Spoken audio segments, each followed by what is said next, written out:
So what we have discovered in 30 years of research, there's 6 main time zones that people live in. 2 focus on the past, 2 on the present, and 2 on the future. The people who focus on the past either remember all the good old times, successes, happy birthdays, nostalgia. These are the people who keep the family record, the family books, who have the family rituals. There are other people who focus only on regret, only on failure, only on all the things that went wrong. So we call those focus past positive or past negative. There are 2 ways to be present-oriented. The most obvious is to be hedonistic, that you live for pleasure and you avoid pain. You seek novelty, you seek sensation. There are other people who are present-oriented because they say, it doesn't pay to plan. My life is fated. Fated by my religion, fated by my poverty, fated by the conditions that I'm living under. Most of us are here because we are future-oriented, that we have learned to work rather than play, to resist temptation.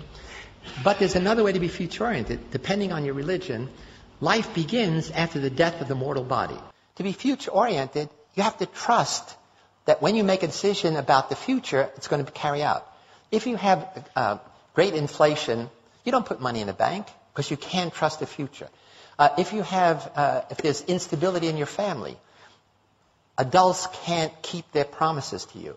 The closer you are to the equator, the more present-oriented you are. The more you're in an environment where climate doesn't change, it gives you a set of imagining sameness rather than change. Protestants everywhere have higher gross national product than Catholic countries, in part because of the Protestant ethic, because of the notion that you work hard to succeed, to demonstrate that you are God's chosen people. My family comes from Sicily, and in Italy there is a political movement called La Liga to cut Italy in half, to have North Italy and South Italy, cut it just below Tuscany. The people in the North say, we do all the work. The people in the South are lazy. They're like children. They want to have babies, have 3-hour dinners, etc. People in the South say, they're not Italian, they're German and Austrian. You know. They eat yogurt instead of pasta. They take their lunch in a paper bag. And in the recent election, the Liga got 14% of the national vote. It turns out it is accurate. We've done research to say people in the North tend to be, on a scale much more future-oriented. People in the South tend to be more past-oriented or present hedonistic. And so my family is Sicilian, and I come from Sicily. I go back every year. I start an educational foundation. We send high school kids to college and set up computer labs. And I'm talking about some of this stuff, and a man comes up and says, I'm a poet. I live with words. And it wasn't until I heard you talk that I realized there's no future tense verb in Sicilian dialect. I said, what do you mean? There was, is, there's no will be. He said, that's why nothing gets done. And I didn't realize it because we never planned. So again, here's how when you have a number of people who share a certain time perspective, then it does come to characterize a nation. In the same way, if you have a Catholic nation where people tend to be present or past-oriented, rather than a Protestant nation where in general people tend to be more future-oriented, it affects you in very profound ways. So there's a wonderful book called The Geography of Time, and it's written by a dear friend of mine, Robert Levine, who's a social psychologist, and he actually literally went around the world doing wonderful experiments. He looks at what he calls the pace of life. See, time perspective is how people divide their own experience into partitions, time zones. Another kind of time orientation is your sense of duration. How much time has expired while you're sitting in a dentist's office before they start drilling? How much time has expired when you've been waiting in line? How much time has expired when you're having fun? Or that's it. So time duration is totally a function of whether you're bored, whether you're excited or not. And what he does is he shows that in different cultures, people have a different pace of life. And you do this very simply. You sit in a cafe and you mark off 100 meters, and as people pass, you start a stopwatch. And you see how fast people walk.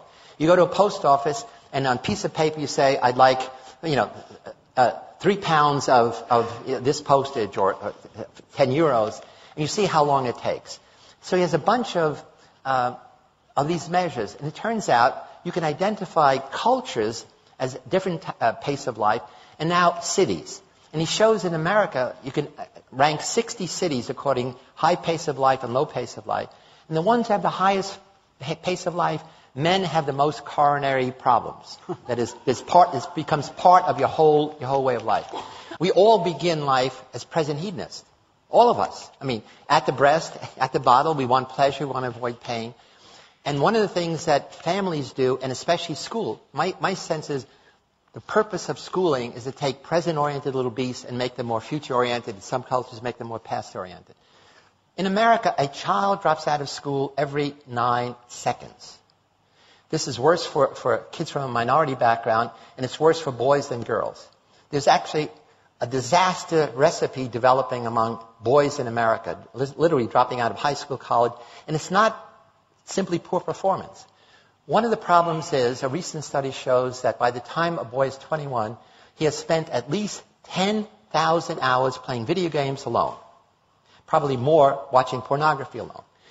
And you put that together, it means, A, they haven't learned social skills, emotional, social intelligence, but also it means that they live in a world that they create. They're playing Warcraft, they're playing these other games, which is exciting. In fact, I just heard the other day that these game companies are now going to develop 3D games so that the world will be all around you.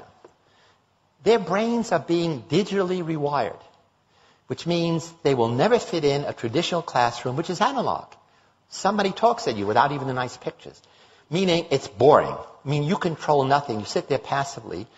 And if you want to change the curriculum, I understand the traditionalists here say we got to go back to reading, writing, arithmetic. Disaster. These kids will never fit into that. They have to be in a situation where they are controlling something, and school is set up, you control nothing. You're passive. School is all about learning delay of gratification, literally endlessly. All addictions are addictions of present hedonism. Food, sex, drugs, gambling, etc. All of our propaganda, all of our educational message, all our public relations messages are designed for future-oriented kids, who's not the problem. They tell you, here's the negative consequences of doing what you're doing. Future-oriented kids know that, and they don't do it. Present-oriented kids know the future consequences. If you're a teenage girl, you know that if you have unprotected sex, you're likely to get pregnant or have sexually transmitted disease. You know it, but that knowledge never feeds back to change your behavior. So that's the interesting thing about time perspective. I think we are underestimating the power of technology in rewiring young people's brains. Kids don't wear wristwatches. They say it's a single function device. You don't waste time with a single function device. And they live in a digital thing. What matters is the second. You know, I didn't mention, one of the things that gets people upset in America is how long it takes to boot up your computer and how long it takes to download something. Less than a minute. That makes people angry. So it becomes an emotional thing. You get angry waiting in line, waiting for services.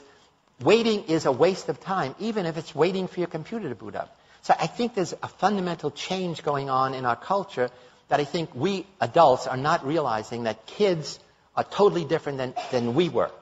And it's because it's revolution in time. There was a recent study we did with USA Today, asking Americans how busy they are. The vast majority of Americans, more than 50%, said, I'm busier now than I was last year, I'm busier last year than the previous year, and I sacrifice friends, family, and sleep for my success. This is across the board, not separating by future orientation. And then we say, suppose you had an 8-day a week, what would you do? They say, oh, that would be great. They would spend most of that time working harder, achieving more, not with friends, not with family, and not even sleeping. They did this study 20 years ago, and I was upset, again, from this Italian background. Only 60% of Americans said they have regular sit-down family dinners. When we redid the study last year, only 1 in 5 American families have sit-down dinners together. In America, we talk about family values. You can't have a family value if you never have family meals together. I think many of life's puzzles can be solved by simply understanding our own time perspective and that of others. Lots of conflict we have with people is really a conflict in different time perspectives. Once you're aware of that, you stop making negative attributions like you're dumb or you're childish or you're pig-headed or you're authoritarian. It's really the most simple idea in the world.